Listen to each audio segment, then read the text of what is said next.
சுப்ரியா,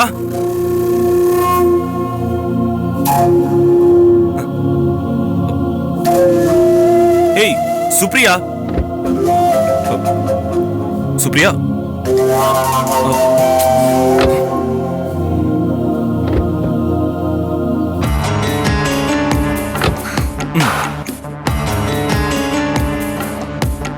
என்ன சுப்ரியா, நான் கூப்பிட கூப்பிட காது கேட்காத மாதிரி நீ பாட்டுக்கு வந்து கார்ல உட்காந்துட்ட. என் மேல ஏதாவது கோவமா என்ன? நீ என் மேல கோவப்படுற அளவுக்கு நான் என்ன பண்ணேன்?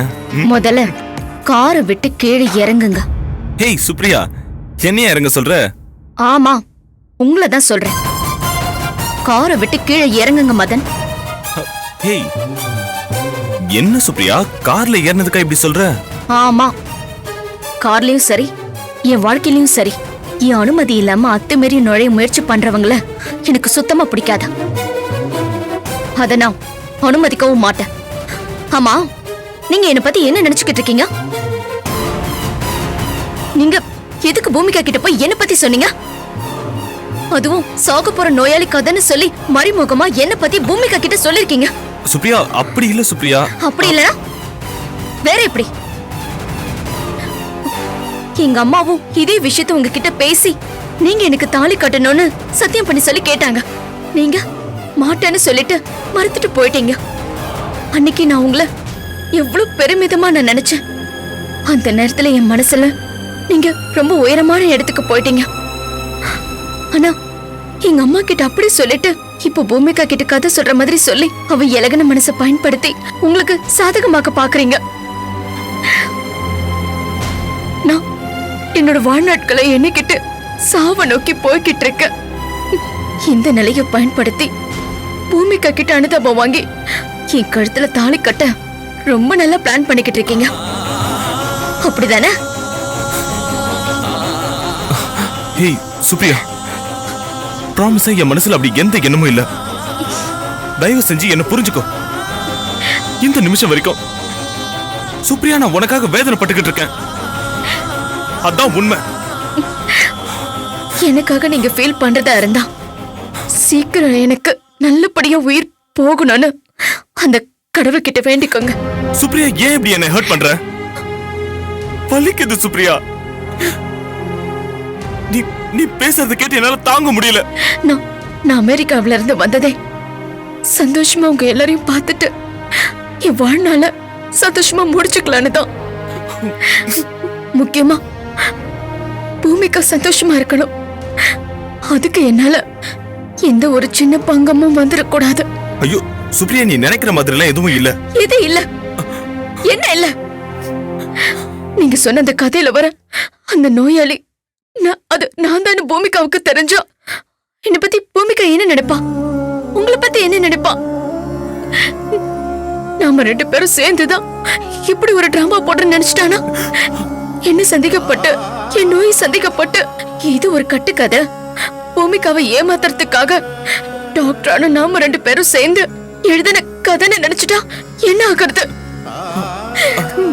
பூமிகாவோட சாபத்தை வாங்கிக்கிட்டு கடைசி வாழ்நாட்களை நொந்து போய் வேதனைப்பட்டுக்கிட்டே நிம்மதி இல்லாம சாகணுமா? உங்களை ஒரு காலத்துல காதலிச்சதுக்கு இதுதான் நீங்க எனக்கு கொடுக்கிற காதல் பரிசா மதன்? நீ என்னமோ சொல்லிக்கிட்டு இருக்க. நீ ப்ளீஸ் தயவு செஞ்சு எனக்கு நிம்மதியான சந்தோஷமான மரணத்தை கொடுங்க மதன். என் ஆத்மாவை அமைதி இல்லாம பண்ணிடாதீங்க ப்ளீஸ். இது மட்டும் பண்ணுங்க.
கடவுளே.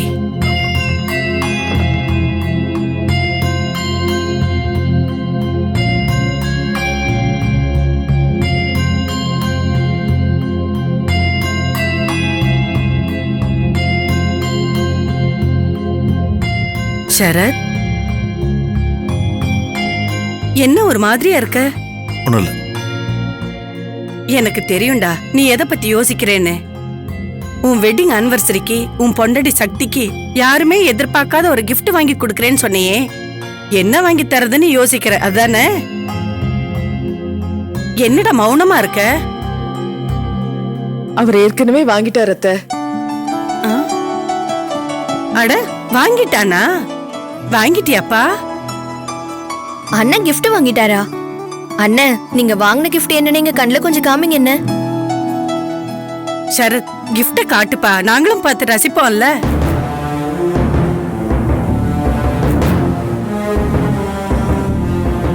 அத நீங்க ரசிக்க முடியாதுமா. என்னடா இப்படி சொல்ற? ரசிக்க முடியாத ஒரு gift இருக்கா? அத்தை, ஆ? அது ஏன் கேக்குறீங்க? அந்த கிஃப்ட வாங்கி வச்சுக்கிட்டு ராத்திரி கூட தூக்கம் வராம அவர் படுற அவஸ்தைய பார்த்தேனே. ஆ? என்னடா? எனக்கே தெரியாம அந்த கிஃப்ட எடுத்து அவரே தனியா அந்த கிஃப்ட பார்த்து பார்த்து ரசிக்கிறாரு. அந்த கிஃப்ட் அவர் கைக்கு எப்ப வந்ததோ அந்த நிமிஷத்துல இருந்து அவரோட நிலையிலேயே இல்ல.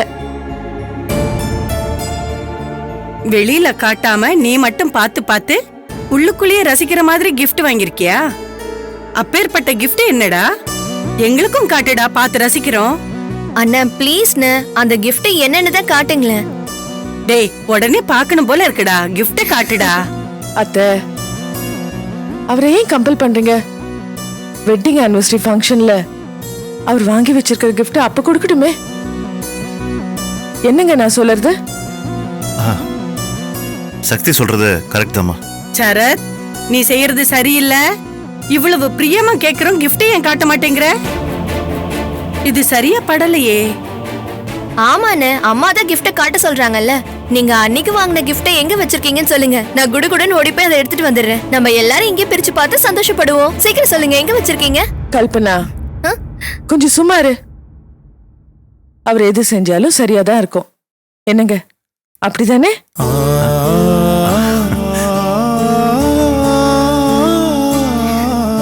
அண்ணி என்கிட்டயாவது சொல்லுங்க, அண்ணா எங்க வச்சிருக்காரு?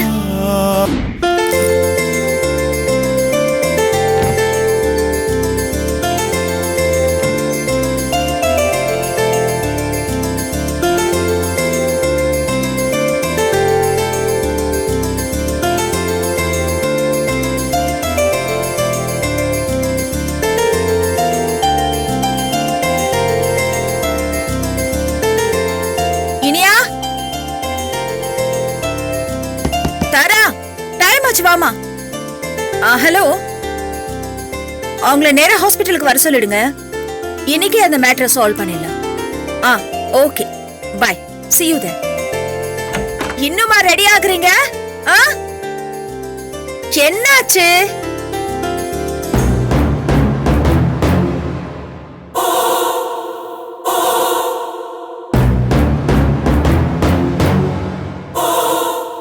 என்ன ரெண்டு பேரும் இன்னும் காலேஜ்க்கு ரெடியாகாம நிக்கிறீங்க? உங்களை ரெடியாக சொன்னனே. என்ன ஆச்சு? ஏன் பேச மாட்டேங்கிறீங்க? உங்களை தான் கேக்குறேன். சீக்கிரமா கிளம்புங்க, உங்களை நான் காலேஜ்ல டிராப் பண்ணிடுறேன்.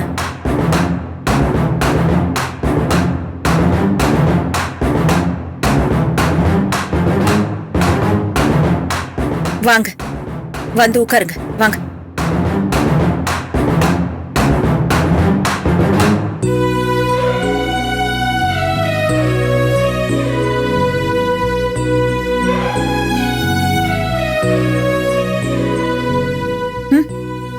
என்னாச்சு இப்போ உங்களுக்கு? அந்த கடத்தல் சம்பவத்துல இருந்து இன்னும் நீங்க மீளலையா? இங்க பாருங்கம்மா, பொண்ணா பிறந்தாலே எல்லா பிரச்சனைகளையும் சந்திக்க தயாரா இருக்கணும். எந்த நெருக்கடியா இருந்தாலும் அதுல இருந்து மீண்டு வர பழகிக்கணும். நான் அந்த சம்பவத்தை அப்பவே மறந்துட்டேன். உங்க மன ஆறுதலுக்காகத்தான் இத்தனை நாள் வேலைக்கு கூட போகாம உங்க கூடவே இருந்தேன். இனிமே அடுத்த கட்ட வேலைய பாப்போம். போங்க, போய் ரெடி ஆயிட்டு வாங்க. போங்க, போய் ரெடி ஆயிட்டு காலேஜ்க்கு போங்கடி. அம்மா நாங்க 2 பேரும் இனிமே காலேஜ் போக மாட்டோம். எதுக்கு? எங்களுக்கு ஒரு உண்மை தெரிஞ்சாகணும். என்ன உண்மை?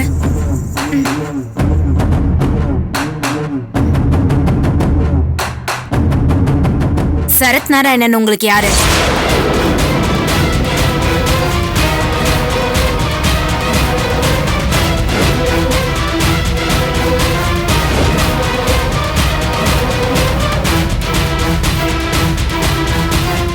அவரை கொல்லணும்னு நினைக்கிற அளவுக்கு உங்களுக்கு கொலைவெறி எதுக்கு?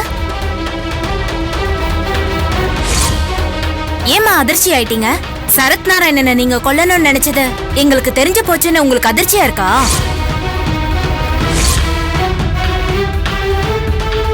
இனிமேலும் எங்ககிட்ட எதையும் மறைக்காதீங்க, உண்மையை சொல்லுங்க. நீங்க சரத்தை கொல்லணும்னு தீவிரமா இருந்திருக்கீங்க. அதை தெரிஞ்சுக்கிட்டு தான் எங்களை கடத்தி வச்சிருந்தாங்க. நீங்க சரத்தை கொன்னாதான் எங்களை விடுவோன்னு உங்ககிட்ட டிமாண்ட் பண்ணிருக்காங்க.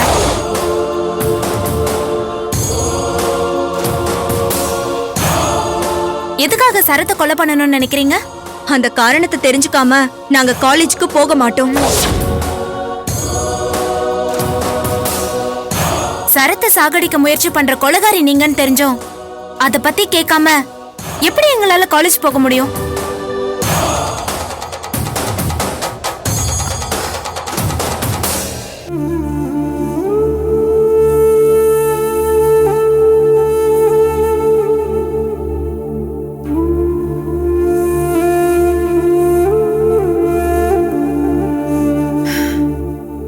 அது என் சொந்த விஷயம்.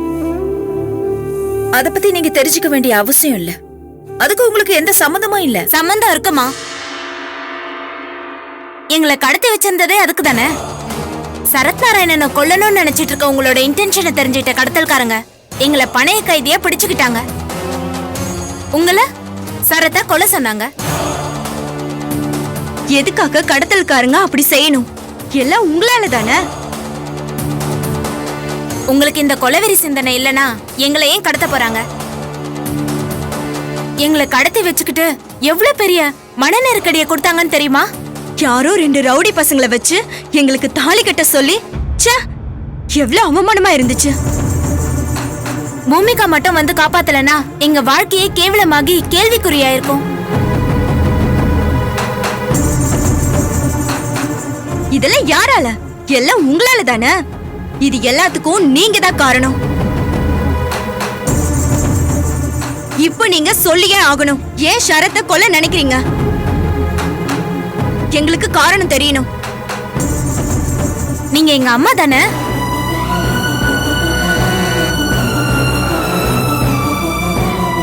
நாங்க உங்க பொண்ணுங்க தானே. பெத்த அம்மாவுக்கும் பிள்ளைங்களுக்கும் நடுவுல எந்த ரகசியமும் இருக்க கூடாதுன்னு நீங்க தானே சொன்னீங்க. இப்ப ஏன் மௌனமா இருக்கீங்க? சொல்லுங்க. ஏமா தயங்குறீங்க? சொல்லுங்க. நீங்க நல்ல அம்மாவே இல்ல, கொலைவெறி பிடிச்ச அம்மா. நிறுத்துங்க, நிறுத்துங்க. என்ன கேக்குறீங்க நீங்க? நான் கொலைவெறி பிடிச்சவ. ஆமா, நான் அந்த மாதிரி அம்மா தான். நான் கொலைவெறி பிடிச்சவ தான்.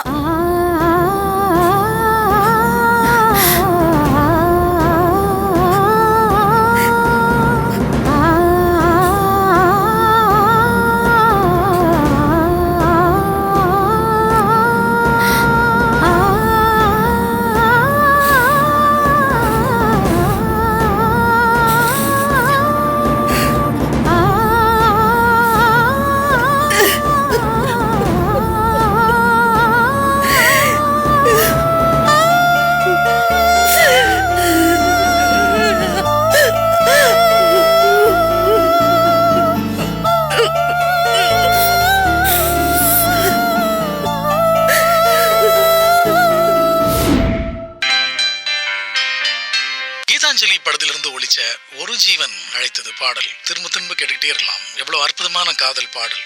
மணி சரியா 10 மணி 30 நிமிஷம் ஆயாச்சு. இந்த இதமான இரவு பொழுதுல நம்ம நிகழ்ச்சிக்காக மனசுல காதலோடையும் கண்ணுல கனவுகளோடையும் காத்திருக்கிற அன்பான நேயர்களுக்கு இன்னைக்கும் ஒரு காதல் கதையோட உங்க அன்பான அருண் வந்திருக்கேன். இதுவரைக்கும் நம்ம எவ்வளவோ துயரமான காதல் பகிர்வுகளை பார்த்திருக்கோம். ஆனா நம்ம இன்னைக்கு கேட்க போற இந்த காதல் கதை கேட்டுட்டு இருக்கிற உங்க எல்லாருடைய கண்ணுலையும் ஒரு சுனாமியவே உருவாக்க போகுதுன்னே சொல்லலாம். ரொம்ப நேர்மையா சொல்லணும்னா இந்த கதையை அந்த பெண் என்கிட்ட சொல்லும்போது நானே என்னை மறந்து அழுதுட்டேன்னு தான் சொல்லணும்.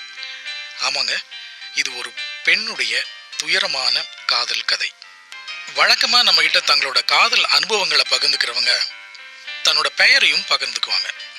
ஆனா இன்னைக்கு நாம பார்க்க போற அந்த காதல் கதையை சொன்னவங்க தன்னோட பெயரை பகிர்ந்து கொள்ள விரும்பல. அந்த பெயர் சொல்லாத பெண்மணிக்கு நம்ம காதல் பெண்மணின்னு பெயர் வச்சு நிகழ்ச்சிக்குள்ள போகலாம்.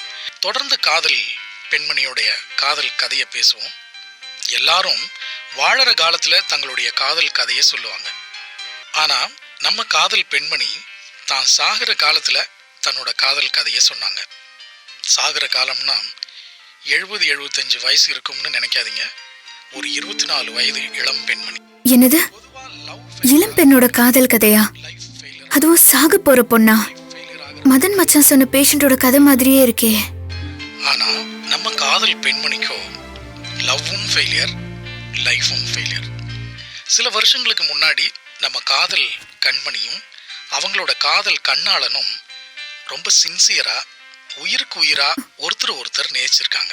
இவங்க காதலை பார்த்து இவங்களை படைச்ச கடவுளுக்கே பொறாம வர அளவுக்கு லவ் பண்ணிருக்காங்க. கடவுளின் கோபமோ என்னமோ அவங்க காதல் ஒரு சில காரணங்களால பிரிஞ்சிடுச்சு. அவங்களோட பிரிவை பார்த்து அன்னைக்கு வானமே கண்ணீர் விட்டு அழுதுச்சுன்னு தான் சொல்லணும். அதனால நம்ம காதல் பெண்மணி மனசு உடைஞ்சி வெளிநாடு போயிட்டாங்க.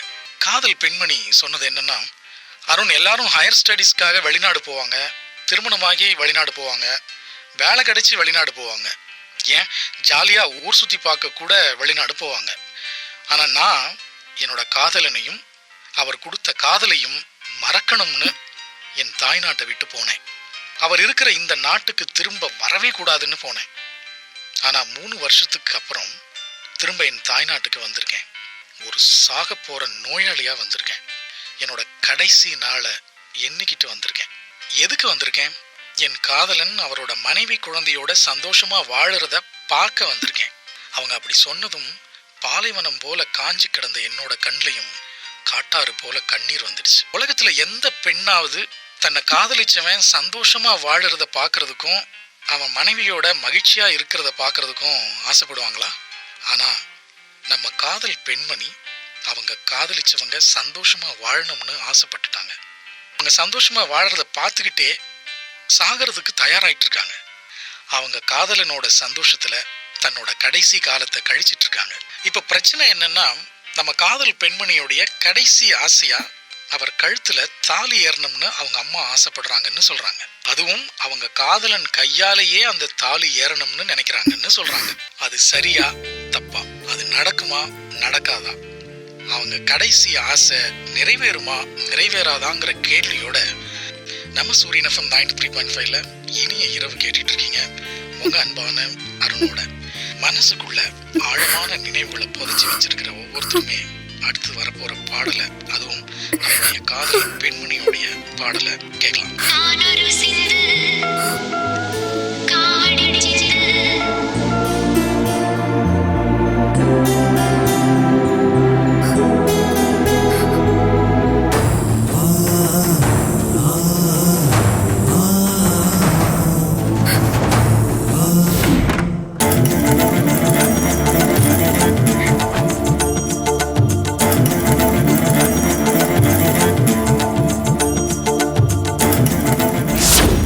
செஞ்சு எனக்கு நிம்மதியான சந்தோஷமான மரணத்தை கொடுங்க மதன்.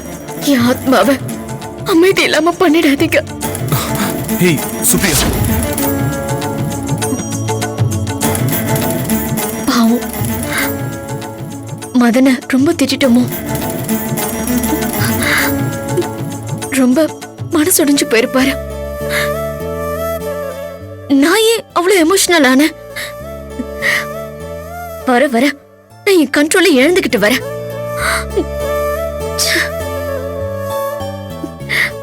Sorry Madan, sorry.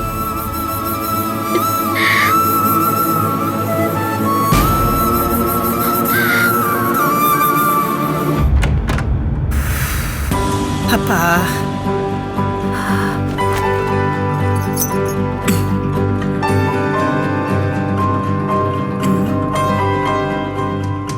சுப்ரியா, இங்க வாமா.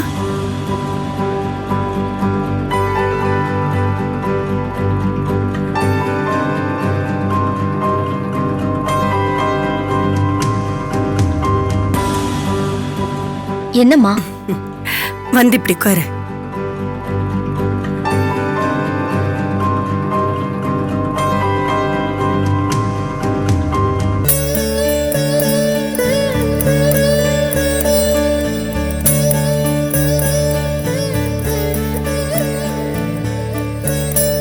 என்னம்மா, எதுக்காக கூப்பிட்டீங்க? எது பேசுறதா இருந்தாலும் அப்புறமா பேசிக்கலாமா? எனக்கு தலையே ரெண்டா வெடிச்சிரும் போல இருக்கு. நான் போய் கொஞ்ச நேரம் தூங்குறேம்மா. உட்காருமா. ரொம்ப முடியலையே உனக்கு? எனக்குள்ள இருக்கிற நோய் அது கடமை செய்துமா. சரி, நீ எதுக்காக கூப்பிட்ட அத சொல்லு. என்ன சுப்ரியா, நீ இப்படி சொன்னதுக்கு அப்புறம் எப்படி அம்மாவுக்கு சொல்றதுக்கு மனசு வரும்? இது என்ன புதுசாமா? சில நேரத்துல என் உடம்பு இப்படி அப்படி இருக்கதானே செய்யும். சரி, விஷயத்த சொல்லுமா. நான் உனக்காக முக்கியமான ஒண்ணு வாங்கிட்டு வந்திருக்கேன். அத உனக்கு காமிக்கலான்னு தான் கூப்பிட்டேன். அப்படியா? சரி, என்ன வாங்கிட்டு வந்த? காமி. என்னம்மா, நீ இப்படி சலிப்பா கேட்டா எனக்கு எப்படி காட்ட தோணும்? சரிம்மா, நான் இப்ப ரொம்ப சந்தோஷமா இருக்கேன். அம்மா, நீங்க எனக்காக அப்படி என்ன வாங்கிட்டு வந்தீங்க? தயவு செஞ்சு காமிக்கிறீங்களா? சரிம்மா சரிம்மா, தோ உடனே காமிக்கிறேன்.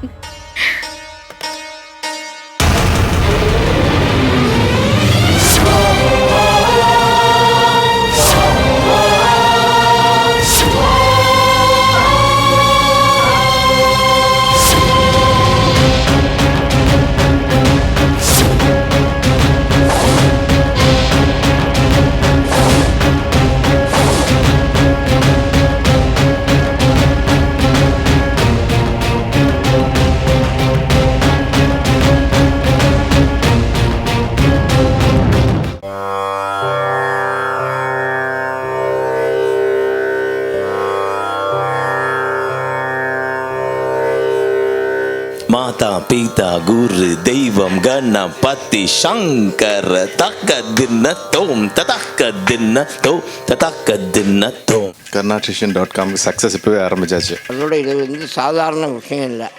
ஸ்கைப்பில் இருந்து கற்றுக்கிற மாதிரி காம்படிஷன். குழந்தைகளுக்கு எல்லாருக்கும் ஈஸியாக இருக்கணும், ஈஸி வே கொடுக்கணும் அப்படின்ற ஒரே ஒரு நோக்கத்தினால இந்த கான்செப்ட் நம்ம வந்து பண்ணியிருக்கோம். இது வந்து மேலும் மேலும் வளர்கிறதுக்கு எல்லாம் வல்ல இறைவனே நான் வேண்டிக் கொள்கிறேன். நன்றி, வணக்கம்.